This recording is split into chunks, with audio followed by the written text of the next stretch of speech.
Actually അത് നോക്കുകയാണെങ്കിൽ വളരെ തെറ്റായിട്ടുള്ളൊരു കാര്യമാണ്. അപ്പോൾ ഇതിന്റെ എക്സാം എങ്ങനെയാണ്, ഒരുമിച്ചിട്ടാണോ ഉണ്ടാവുക? ഏറ്റവും കൂടുതൽ ഇന്ത്യൻ ആർമിയിൽ വേക്കൻസി വരുന്നതും ഈ ഒരു കാറ്റഗറിയിലേക്കാണ്. Good evening sir. ഇപ്പോൾ ഇന്ത്യൻ ആർമിയുടെ നോട്ടിഫിക്കേഷൻ ഔട്ട് ആയിരിക്കുകയാണല്ലോ. അപ്പോൾ നിരവധി ഉദ്യോഗാർത്ഥികൾ ഇതിനുവേണ്ടി പ്രിപ്പയർ ചെയ്യുകയാണ്, പലരും ഇതിനുവേണ്ടി അപ്ലൈ ചെയ്യാൻ പോവുകയാണ്. അപ്പോൾ പലർക്കും അറിയില്ല ഏതൊക്കെ ട്രേഡാണ് ഇന്ത്യൻ ആർമിയിൽ ഉള്ളതെന്നും, അപ്പോൾ അതിന് ഏതൊക്കെ ക്വാളിഫിക്കേഷൻ ഉള്ളവർക്കാണ് ഏതൊക്കെ ട്രേഡിലേക്കാണ് അപ്ലൈ ചെയ്യാൻ പറ്റുക എന്ന് പലർക്കും അറിയില്ല. അപ്പോൾ ഇതിനെപ്പറ്റി ഒരു ഡീറ്റെയിൽസ് തരാൻ പറ്റുമോ? Nijin, good evening. ഇന്ത്യൻ ആർമിയിലേക്കുള്ള നോട്ടിഫിക്കേഷൻ നിരവധി തവണ ചേഞ്ച് ആയിട്ടുണ്ടായിരുന്നു. ഇപ്പോൾ ഫെബ്രുവരി 13 മുതൽ അതിൻ്റെ നോട്ടിഫിക്കേഷൻ ഔട്ടായിരിക്കുകയാണ്. 13 മുതൽ ഏപ്രിൽ 1 വരെയാണ് അപ്ലിക്കേഷൻ കൊടുക്കേണ്ട ഡേറ്റ് കൊടുത്തിരിക്കുന്നത്. അതായത് ഏകദേശം 50 ദിവസത്തോളം അപ്ലിക്കേഷൻ കൊടുക്കാനുള്ള ദിവസം തന്നെയാണ് ഇപ്പോൾ ഇന്ത്യൻ ആർമി ഒഫീഷ്യൽ സൈറ്റിനകത്ത് കൊടുത്തിട്ടുള്ളത്. ഒരുപാട് ഉദ്യോഗാർത്ഥികൾ, അതായത് നമ്മൾ ഓൾ ഇന്ത്യ ലെവൽ നോക്കുകയാണെങ്കിലും അല്ലെങ്കിൽ നമ്മൾ കേരളത്തിനകത്ത് നോക്കുകയാണെങ്കിൽ പോലും ഏകദേശം 3-4 ലക്ഷത്തിൽ പരം ഉദ്യോഗാർത്ഥികൾ, അതായത് നമ്മൾ കഴിഞ്ഞ വീഡിയോയിൽ പറഞ്ഞിട്ടുണ്ടായിരുന്നു അഗ്നിവീർ തസ്തികയെ കുറിച്ചിട്ട്. അതിന് ഒരുപാട് കമൻസുകൾ വരുന്നുണ്ട്. പോസിറ്റീവ് ആയിക്കോട്ടെ നെഗറ്റീവ് ആയിക്കോട്ടെ, അല്ലെങ്കിൽ അഗ്നിവീറായിട്ട് ഇപ്പം സർവീസ് ചെയ്യുന്ന ഉദ്യോഗാർത്ഥികളും അതിന് കമൻ്റ് ഇടുന്നുണ്ട്. കാരണം ഈ ഒരു വീഡിയോയിൽ കൂടെ ഒരുപാട് ഉദ്യോഗാർത്ഥികൾക്ക് അഗ്നിവീർ തസ്തികയെക്കുറിച്ചിട്ടും അതിൻ്റെ പോസിറ്റീവ് അതുപോലെ തന്നെ നെഗറ്റീവ് വശങ്ങളെക്കുറിച്ച് മനസ്സിലാക്കാൻ സാധിച്ചു എന്നുള്ളതാണ്. അപ്പോൾ ഈ ഒരു ആപ്ലിക്കേഷൻ ഓപ്പൺ ആയ സമയത്ത് ഒരുപാട് ഉദ്യോഗാർത്ഥികളാണ് ഇതിൻ്റെ പിറകെ, അതായത് ആപ്ലിക്കേഷൻ എങ്ങനെ കൊടുക്കണമെന്നും അതുപോലെ തന്നെ ഏതിനാണ് കൊടുക്കേണ്ടത് എന്നുള്ളൊരു യഥാർത്ഥമായിട്ടുള്ള, അതുകൊണ്ട് കുട്ടികൾക്ക് അറിയില്ല ഏത് കാറ്റഗറിയിൽ ആണ് നമ്മൾ കൂടുതൽ വേക്കൻസി ഉള്ളത്, ഏത് കാറ്റഗറിയിലേക്കാണ് നമ്മൾ ആപ്ലിക്കേഷൻ കൊടുക്കുകയാണെങ്കിൽ നമുക്ക് ഇത്രയും പെട്ടെന്ന് ജോലി കയറാൻ സാധ്യത, അതിൻ്റെ ക്രൈറ്റീരിയ എന്താണ്, ഇത് പല ഉദ്യോഗാർത്ഥികൾക്കും അറിയുന്നില്ല. ആദ്യമായിട്ട് ഇതിനകത്ത് വരുന്നതാണ് ജനറൽ ഡ്യൂട്ടി. കാരണം മാക്സിമം ഏകദേശം 90% അപ്ലിക്കൻറ്റും ജനറൽ ഡ്യൂട്ടി എന്നുള്ള ഒറ്റൊരു തസ്തികയിലേക്ക് മാത്രമാണ് അപ്ലിക്കേഷൻ കൊടുക്കുന്നത്. ആക്ച്വലി അത് നോക്കുകയാണെങ്കിൽ വളരെ തെറ്റായിട്ടുള്ളൊരു കാര്യമാണ്. അതിൻ്റെ പോസിറ്റീവ് സൈഡ് നോക്കുകയാണെങ്കിൽ വേക്കൻസി ഏറ്റവും കൂടുതൽ ജനറൽ ഡ്യൂട്ടിക്കായിരിക്കും, അത് സത്യമാണ്. എങ്കിലും അറ്റ് എ ടൈം എന്നുള്ള രൂപത്തിൽ നമുക്ക് ഒരുപാട് ബാക്കി കാറ്റഗറിയിലേക്കും അപ്ലിക്കേഷൻ കൊടുക്കാൻ സാധിക്കും എന്നുള്ളത് പല ഉദ്യോഗാർത്ഥികൾക്കും അറിയുന്നില്ല. ആദ്യമായിട്ട് ഇതിനകത്ത് വരുന്നതാണ് മെയിനായിട്ട് general duty, tradesman, clerk, technical, nursing assistant, അതുപോലെ തന്നെ സ്റ്റോർ കീപ്പർ, ടെക്നിക്കൽ. ഇങ്ങനെ 6ഓളം കാറ്റഗറിയാണ് മെയിനായിട്ട് ഇതിനകത്ത് വരുന്നത്. ഓക്കെ, അപ്പോൾ പല ഉദ്യോഗാർത്ഥികളും ജനറൽ ഡ്യൂട്ടിക്ക് മാത്രമാണ് അപ്ലിക്കേഷൻ കൊടുക്കുന്ന ഒരു കാഴ്ച കഴിഞ്ഞ തവണയും കണ്ടിട്ടുണ്ടായിരുന്നു. അതുപോലെ തന്നെ ഇത്തവണയും പലരും വിളിക്കുമ്പോഴും അല്ലെങ്കിൽ മെസ്സേജ് ത്രൂ നമ്മളോട് ചോദ്യങ്ങൾ ചോദിക്കുമ്പോഴും സാർ ജനറൽ ഡ്യൂട്ടിക്ക് മാത്രം കൊടുത്താൽ മതിയോ എന്നുള്ളൊരു ചോദ്യം വരുന്നു. അത് വളരെ തെറ്റായിട്ടുള്ള ഒരു ധാരണയാണ്. നമ്മൾ 10ാം ക്ലാസ് യോഗ്യത അല്ലെ +2 യോഗ്യതയുള്ള ഉദ്യോഗത്തിലും എല്ലാ കാറ്റഗറിയിലേക്കും കൊടുക്കാൻ പറ്റുമെന്നുള്ളത് ആദ്യമായിട്ട് കുട്ടികൾ അറിയേണ്ട ഒരു കാര്യം തന്നെയാണ്. സാർ ഇപ്പോൾ പറഞ്ഞല്ലോ ആർമിയിലേക്ക് അപ്ലൈ ചെയ്യാൻ പോകുന്ന ഉദ്യോഗാർത്ഥിക്ക് നിരവധി കാറ്റഗറിയിലേക്ക് അപ്ലൈ ചെയ്യാമെന്ന്. അപ്പോൾ ഒരു 10ാം ക്ലാസ് യോഗ്യതയുള്ള ഉദ്യോഗാർത്ഥിക്ക് ഏതൊക്കെ കാറ്റഗറിയിലേക്ക് നമുക്ക് അപ്ലൈ ചെയ്യാൻ പറ്റും, അതിനെക്കുറിച്ച് ഒന്ന് പറയാമോ സാർ? നിജിൻ, 10ാം ക്ലാസ് യോഗ്യതയുള്ള ഉദ്യോഗാർത്ഥികൾക്കാണ് കൂടുതലായിട്ട് അപ്ലിക്കേഷൻ കൊടുക്കാൻ സാധിക്കുന്നത്. അതായത് കൂടുതൽ വേക്കൻസിയുള്ള ട്രേഡ്സുകളിലേക്ക്. ഈ ഒരു യോഗ്യതയുള്ള ഉദ്യോഗാർത്ഥികൾക്ക് ട്രേഡ്സ്മാൻ അതുപോലെ തന്നെ ജനറൽ ഡ്യൂട്ടി കാറ്റഗറിയിലാണ് അപ്ലിക്കേഷൻ കൊടുക്കാൻ സാധിക്കുന്നത്. 166 സെൻറ്റിമീറ്റർ ഹൈറ്റാണ് ഇതിൻ്റെ ഹൈറ്റ് ക്രിറ്റീരിയ കൊടുത്തിരിക്കുന്നത്. ആൺകുട്ടികൾക്ക് മാത്രമാണ് ഈ ഒരു അപ്ലിക്കേഷൻ കൊടുക്കാൻ സാധിക്കുന്നത്. നമ്മൾ ഓൾ ഓവർ പറയുകയാണെങ്കിൽ വുമൺ മിലിറ്ററി പോലീസ്, ഗേൾസിന് 10ാം ക്ലാസ് യോഗ്യതയുള്ള ഉദ്യോഗാർത്ഥികൾക്ക്, അതായത് 10ാം ക്ലാസ് യോഗ്യതയുള്ള വുമൺസിന്, 10ാം ക്ലാസ് ആയിക്കോട്ടെ, ഗ്രാജുവേഷൻ ആയിക്കോട്ടെ, അല്ലെങ്കിൽ +2 ആയിക്കോട്ടെ, വുമൺ മിലിറ്ററി പോലീസ് എന്നുള്ള 10ാം ക്ലാസ് മിനിമം യോഗ്യതയുള്ള ക്രിറ്റീരിയ ആണ് അത് കൊടുത്തിരിക്കുന്നത്. അവർക്ക് അതിലേക്ക് മാത്രമേ അപ്ലിക്കേഷൻ കൊടുക്കാൻ സാധിക്കുകയുള്ളൂ. ആൺകുട്ടികൾക്ക് ജനറൽ ഡ്യൂട്ടി, ട്രേഡ്സ്മാൻ, ഈ 2 കാറ്റഗറിയിലേക്കും അപ്ലിക്കേഷൻ കൊടുക്കാൻ സാധിക്കും. ഏറ്റവും കൂടുതൽ ഇന്ത്യൻ ആർമിയിൽ വേക്കൻസി വരുന്നതും ഈ ഒരു കാറ്റഗറിയിലേക്കാണ്, അതായത് ജനറൽ ഡ്യൂട്ടി. ഇന്ത്യൻ ആർമിയിൽ കയറിയതിന് ശേഷം ജനറൽ ഡ്യൂട്ടിനകത്തും ഒരുപാട് ട്രേഡ്സ് വരുന്നുണ്ട്. അത് നമുക്ക് അടുത്തൊരു വീഡിയോയിൽ പറയാം. ഈ GD അതുപോലെ തന്നെ ട്രേഡ്സ്മാൻ, ഈ ട്രേഡ്സ്മാൻ 10ാം ക്ലാസ്സിനകത്ത് D+ ഉള്ള ഉദ്യോഗാർത്ഥികൾക്കും അപ്ലിക്കേഷൻ കൊടുക്കാൻ സാധിക്കും. അവർക്ക് 8ാം ക്ലാസ് ബേസ്, അതായത് 10ാം ക്ലാസ് ട്രേഡ്സ്മാൻ കാറ്റഗറിയിലേക്ക് 8ാം ക്ലാസ് യോഗ്യതയുള്ള ഉദ്യോഗാർത്ഥികൾക്ക് അപ്ലിക്കേഷൻ കൊടുക്കാൻ സാധിക്കുന്നതാണ്. അപ്പോൾ ഈ 10ാം ക്ലാസ്സിനകത്ത് D+ ആണെങ്കിൽ അവർക്ക് എന്ത് ചെയ്യാം, നമ്മുടെ സർട്ടിഫിക്കറ്റ് അപ്ലോഡ് ചെയ്യുന്ന സമയത്ത് എന്ത് ചെയ്യണം, 8ാം ക്ലാസ്സിൻ്റെ സർട്ടിഫിക്കറ്റ് അപ്ലോഡ് ചെയ്യുകയാണെങ്കിൽ ട്രേഡ്സ്മാൻ കാറ്റഗറിയിലേക്ക് അപ്ലിക്കേഷൻ കൊടുക്കാം. ഓക്കെ, ഏറ്റവും കൂടുതൽ, കാരണം പല ഉദ്യോഗാർത്ഥികൾക്കും അറിയാത്തൊരു കാര്യം എന്നുള്ളത് 250 രൂപയാണ് ഫീ വരുന്നത്, അപ്ലിക്കേഷൻ ഫീ വരുന്നത്. 2 കാറ്റഗറിയിലേക്ക്, അതായത് മിനിമം 10ാം ക്ലാസ് യോഗ്യതയുള്ള ഉദ്യോഗാർത്ഥികൾക്ക് ട്രേഡ്സ്മാൻ കാറ്റഗറി അതുപോലെ തന്നെ GD കാറ്റഗറിയിലേക്കും ഒരേ സമയം അപ്ലിക്കേഷൻ കൊടുക്കാൻ സാധിക്കുന്നതാണ്. കാരണം പല ഉദ്യോഗാർത്ഥികൾക്കും അറിയുന്നില്ല. കഴിഞ്ഞ നമ്മുടെ റിസൾട്ട് നോക്കുകയാണെങ്കിൽ GD-ക്കകത്ത് 2 കാറ്റഗറിയിൽ ആപ്ലിക്കേഷൻ കൊടുത്ത ഉദ്യോഗാർത്ഥികൾക്ക് GD കാറ്റഗറിയിലേക്ക് സെലക്ഷൻ ലഭിച്ചില്ല. അതർവൈസ് നേരെ ട്രേഡ്സ്മാൻ കാറ്റഗറിയിലേക്ക് സെലക്ഷൻ നേടി പോയിട്ടുള്ള ഒരുപാട് കാഴ്ചയാണ് കഴിഞ്ഞ ട്രിവാൻഡ്രം എയറോ അതുപോലെ തന്നെ അതിന് മുന്നേ ഉള്ള റിക്രൂട്ട്മെൻറ്റിൽ നമ്മൾ കണ്ടിട്ടുള്ളത്. അതുകൊണ്ട് 10ാം ക്ലാസ് യോഗ്യതയുള്ള ഉദ്യോഗാർത്ഥികൾ എല്ലാവരും തന്നെ ട്രേഡ്സ്മാൻ കാറ്റഗറിയിലേക്കും അതുപോലെ തന്നെ GD കാറ്റഗറി 2 കാറ്റഗറിയിലേക്കും ആപ്ലിക്കേഷൻ നിർബന്ധമായും കൊടുക്കുക. അപ്പോൾ ഈ ഒരു ഏജ് ലിമിറ്റിനകത്തും അതുപോലെ തന്നെ ഈ ഒരു ഹൈറ്റ് ക്രൈറ്റീരിയക്കകത്തും അതുപോലെ തന്നെ 10ാം ക്ലാസ് D+ന് മേലെയുള്ള ഉദ്യോഗാർത്ഥിയാണ് GD-ക്കും കൊടുക്കാം. D+ ഉള്ള ഉദ്യോഗാർത്ഥി അതായത് 33 മാർക്കിന് താഴെയുള്ള ഉദ്യോഗാർത്ഥിയാണെങ്കിൽ ഇതിന് കൊടുക്കാൻ സാധിക്കുന്നതല്ല, GD-ക്ക് കൊടുക്കാൻ സാധിക്കുന്നതല്ല. അവർക്ക് ട്രേഡ്സ്മാൻ കാറ്റഗറിയിലേക്ക് മാത്രമേ ആപ്ലിക്കേഷൻ കൊടുക്കാൻ സാധിക്കുകയുള്ളൂ. സാർ ഇപ്പോൾ പറഞ്ഞല്ലോ 10ാം ക്ലാസ് യോഗ്യതയുള്ള ഉദ്യോഗാർത്ഥിക്ക് 2 കാറ്റഗറിയിലേക്ക് കൊടുക്കാമെന്ന്. അപ്പോൾ ഇതിൻ്റെ എക്സാം എങ്ങനെയാണ്? ഒരുമിച്ചിട്ടാണോ ഉണ്ടാവുക, അല്ലെങ്കിൽ വെവ്വേറെ ദിവസങ്ങളിലായിട്ടാണോ ഉണ്ടാവുക, അല്ലെങ്കിൽ ഇതിൻ്റെ 2ൻ്റെ എക്സാം കൂടി ഒരുമിച്ചിട്ടാണോ ഉണ്ടാവുക? 10ാം ക്ലാസ് യോഗ്യതയുള്ള ഉദ്യോഗാർത്ഥികൾക്ക് ട്രേഡ്സ്മാൻ അതുപോലെ തന്നെ ജനറൽ ഡ്യൂട്ടി 2 കാറ്റഗറിയിലേക്ക് ആപ്ലിക്കേഷൻ ഒരേ സമയം കൊടുക്കാം. ബട്ട് ആപ്ലിക്കേഷൻ കൊടുക്കുന്ന സമയത്ത് 2ൻ്റെ ആപ്ലിക്കേഷൻ ഫീ സെപ്പറേറ്റ് കൊടുക്കേണ്ടതാണ്.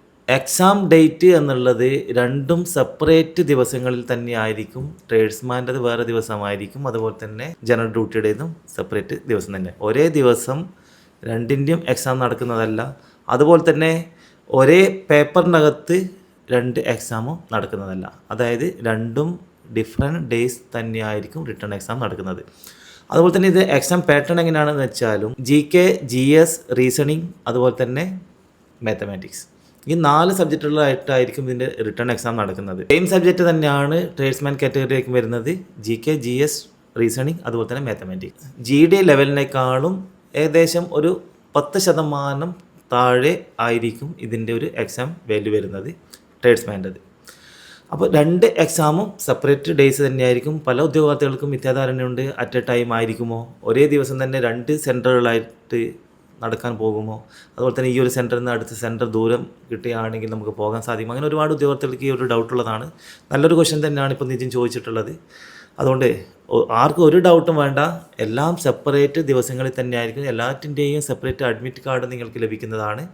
അതിനനുസരിച്ചുള്ള ദിവസങ്ങളിലാണ് നിങ്ങൾ ഇതിൻ്റെ റിട്ടേൺ എക്സാം എഴുതാൻ പോവേണ്ടത്. സാർ 10ാം ക്ലാസ് നമുക്കിപ്പോൾ മനസ്സിലായി. അപ്പോൾ അടുത്തത് വരുന്നതാണ് +2 ക്വാളിഫിക്കേഷൻ. +2 ക്വാളിഫിക്കേഷൻ വരുന്ന ഉദ്യോഗാർത്ഥികൾക്ക് ഇപ്പോൾ ഏതൊക്കെ ട്രേഡ്സിലേക്കാണ് അപ്ലൈ ചെയ്യാൻ പറ്റുക? +2 യോഗ്യതയുള്ള ഉദ്യോഗാർത്ഥികൾക്ക് മെയിനായിട്ട് വരുന്നതാണ് ക്ലർക്ക്, ടെക്നിക്കൽ, നഴ്സിംഗ് അസിസ്റ്റൻറ്റ് അതുപോലെ തന്നെ സ്റ്റോർ കീപ്പർ. ഈ 4 കാറ്റഗറിയാണ് ഇതിൻ്റെ മെയിനായിട്ട് വരുന്നത്. അതുപോലെ തന്നെ +2 യോഗ്യതയുള്ള ഉദ്യോഗാർത്ഥികൾക്ക് ട്രേഡ്സ്മാൻ കാറ്റഗറിയിലേക്കും അതുപോലെ GD കാറ്റഗറിയിലേക്കും ആപ്ലിക്കേഷൻ കൊടുക്കാൻ സാധിക്കും. ഇത് മെയിൻ പോയിൻ്റാണ്. അതായത് എല്ലാ കാറ്റഗറിയിലേക്കും +2 യോഗ്യതയുള്ള ഉദ്യോഗാർത്ഥികൾക്ക് ആപ്ലിക്കേഷൻ കൊടുക്കാൻ സാധിക്കും, except nursing assistant. Nursing assistant തസ്തികയിലേക്ക് +2 സയൻസ് പഠിച്ചിട്ടുള്ള അതായത് ബയോ സയൻസ് പഠിച്ചിട്ടുള്ള ഉദ്യോഗാർത്ഥികൾക്ക് മാത്രമേ ആപ്ലിക്കേഷൻ കൊടുക്കാൻ സാധിക്കുകയുള്ളൂ. അതായത് മിനിമം 40% കൂടി പാസ്സായിട്ടുള്ളതും ഇംഗ്ലീഷ് സബ്ജക്റ്റിനകത്ത് 50% മാർക്കുള്ള ഉദ്യോഗാർത്ഥികൾക്ക് മാത്രമേ ആപ്ലിക്കേഷൻ കൊടുക്കാൻ സാധിക്കുകയുള്ളൂ. അതായത് +2 സയൻസ് പഠിച്ചിട്ടുള്ള ഒരു ഉദ്യോഗാർത്ഥിയാണെങ്കിൽ clerk, technical, store keeper, GD, tradesman എല്ലാ കാറ്റഗറിയിലേക്കും അറ്റ് എ ടൈം ആപ്ലിക്കേഷൻ കൊടുക്കാൻ സാധിക്കുന്നതാണ്. നേരത്തെ പറഞ്ഞ പോലെ തന്നെ എല്ലാ കാറ്റഗറിയിലേക്കും ഇൻഡിവിജ്വലായിട്ടുള്ള ആപ്ലിക്കേഷൻ ഫീ നിർബന്ധമാണ്. അതായത് 250 രൂപ ഓരോ സബ്ജക്റ്റിനും, അതായത് ഓരോ ട്രേഡ്സിലേക്കും ആപ്ലിക്കേഷൻ കൊടുക്കുമ്പോൾ അത് ഈടാക്കുന്നതാണ്. +2 സയൻസുള്ള കുട്ടികൾക്ക് എല്ലാറ്റിനും കൊടുക്കാം. അതുപോലെ തന്നെ +2 കോമേഴ്സ്, ഹ്യൂമാനിറ്റീസ് പഠിച്ചിട്ടുള്ള ഉദ്യോഗാർത്ഥിയാണെങ്കിൽ നഴ്സിംഗ് അസിസ്റ്റൻറ്റിന് കൊടുക്കാൻ സാധിക്കുന്നതല്ല, അത് ബയോ സയൻസുള്ള ഉദ്യോഗാർത്ഥികൾക്ക് മാത്രം. അതുപോലെ തന്നെ ക്ലർക്ക്, ടെക്നിക്കൽ എല്ലാറ്റിലേക്കും ഈ ഉദ്യോഗാർത്ഥികൾക്ക് +2 കോമേഴ്സ്, ഹ്യൂമാനിറ്റീസും പഠിച്ചിട്ടുള്ള ഉദ്യോഗാർത്ഥികൾക്ക് നിർബന്ധമായി ആപ്ലിക്കേഷൻ കൊടുക്കണം എന്നുള്ളത് തന്നെയാണ് എനിക്കിപ്പോൾ പറയാനുള്ളത്. കാരണം +2 കംപ്ലീറ്റഡ് സ്റ്റുഡൻസിന് മാത്രമേ ഈ ഒരു ആപ്ലിക്കേഷൻ ഫില്ല് ചെയ്യാൻ സാധിക്കുകയുള്ളൂ. മുന്നേ എയർഫോഴ്സിലേക്കായിക്കോട്ടെ നേവിയിലായിക്കോട്ടെ എപ്പിയറൻസ് സ്റ്റുഡൻസിന്, അതായത് +2 എപ്പിയറൻസ് സ്റ്റുഡൻസിന് ആപ്ലിക്കേഷൻ കൊടുക്കാൻ സാധിക്കുമായിരുന്നു. ബട്ട് ഇത്തവണ കംപ്ലീറ്റഡ് സ്റ്റുഡൻസിന് അതായത് +2 കഴിഞ്ഞിട്ടുള്ള ഉദ്യോഗാർത്ഥികൾക്ക് മാത്രമേ. എന്തുകൊണ്ടാണെന്ന് വെച്ചാൽ അവർ ഡോക്യുമെൻ്റ് അപ്ലോഡ് ചെയ്യുന്ന സമയത്ത് +2 സർട്ടിഫിക്കറ്റിൻ്റെ കോപ്പി കൂടെ അപ്ലോഡ് ചെയ്യേണ്ടതാണ്. അതുകൊണ്ടാണ് കംപ്ലീറ്റഡ് സ്റ്റുഡൻസിന് മാത്രമേ ആപ്ലിക്കേഷൻ കൊടുക്കാൻ സാധിക്കൂ എന്നുള്ള കാര്യം പറഞ്ഞിട്ടുള്ളത്. അതുപോലെ തന്നെയാണ് നേരത്തെ നിതിൻ ചോദിച്ചൊരു ക്വസ്റ്റ്യൻ ഉണ്ടായിരുന്നു, സെപ്പറേറ്റ് ദിവസങ്ങളിലായിരിക്കും ഇതിൻ്റെ എക്സാം നടക്കാൻ പോകുന്നുള്ളത്.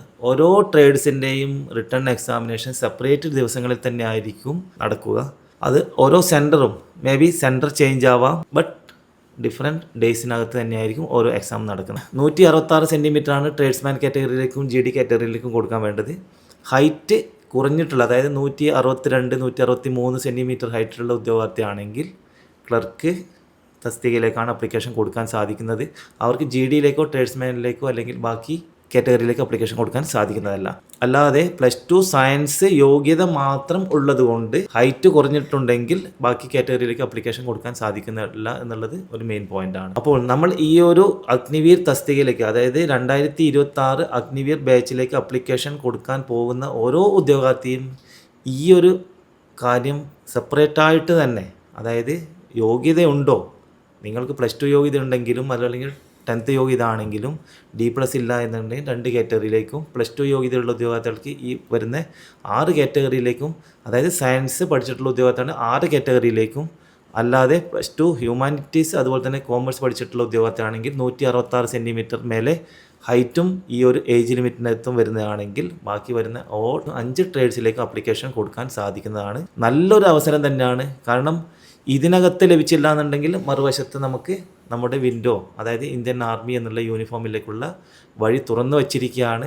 അല്ലാതെ നിങ്ങൾ 250 രൂപ അപ്ലിക്കേഷൻ ഫീയെ പേടിച്ചുകൊണ്ട് ഒരു കാറ്റഗറിയിലേക്ക് മാത്രം അപ്ലിക്കേഷൻ കൊടുക്കരുത് എന്നുള്ളതാണ് എനിക്ക് ഈ ഒരു അവസരത്തിൽ പറയാനുള്ളത്. അതുകൊണ്ട് +2 സയൻസ് പഠിച്ചിട്ടുള്ള ഉദ്യോഗാർത്ഥിയാണ് എല്ലാ കാറ്റഗറിയിലേക്ക് അപ്ലിക്കേഷൻ കൊടുക്കുക. ഏതെങ്കിലും ഒന്നിലെങ്കിലും നമുക്ക് കയറിയിട്ട് ഇന്ത്യൻ ആർമിയുടെ യൂണിഫോം അണിയാൻ സാധിക്കും എന്നുള്ളത് വളരെ നിസ്സംശയം എനിക്ക് പറയാൻ സാധിക്കുന്ന ഒരു കാര്യം തന്നെയാണ്. അതുകൊണ്ട് ഇന്ത്യൻ ആർമി 2026 റിക്രൂട്ട്മെൻറ്റിൻ്റെ അപ്ലിക്കേഷൻ കൊടുക്കാൻ പോകുന്ന ഓരോ ഉദ്യോഗാർത്ഥിയും ഈ ഒരു വീഡിയോ കണ്ടതിന് ശേഷം മാത്രം അപ്ലിക്കേഷൻ കൊടുക്കുക. അതുപോലെ തന്നെ ഈ ഒരു വീഡിയോ പരമാവധി കേരളത്തിലെ എല്ലാ ഇന്ത്യൻ ആർമിയിലേക്ക് അപ്ലിക്കേഷൻ കൊടുക്കാൻ പോകുന്ന ഓരോ ഉദ്യോഗാർത്ഥികളിലേക്കും പരമാവധി ഷെയർ ചെയ്യുക. കാരണം ഇത്രയും നല്ലൊരു ഓപ്പർച്യൂണിറ്റി എന്നുള്ളത് 10ാം ക്ലാസ് അല്ലെങ്കിൽ +2 പഠിച്ചിട്ടുള്ള ഒരു ഉദ്യോഗാർത്ഥികൾക്ക്. പിന്നെ വേറൊരു മെയിൻ ഒരു പോയിന്റ് പറയാനുള്ളത്, +1 പഠിച്ചുകൊണ്ടിരിക്കുന്ന ഉദ്യോഗാർത്ഥികൾക്കും 10ാം ക്ലാസ്സിൻ്റെ സർട്ടിഫിക്കറ്റ് വെച്ചിട്ട് GD ട്രേഡ്സ്മാൻ കാറ്റഗറിയിലേക്ക്, അതായത് ഈ ഒരു ഏജ് ലിമിറ്റിനകത്ത് 2005 ജൂലൈ 1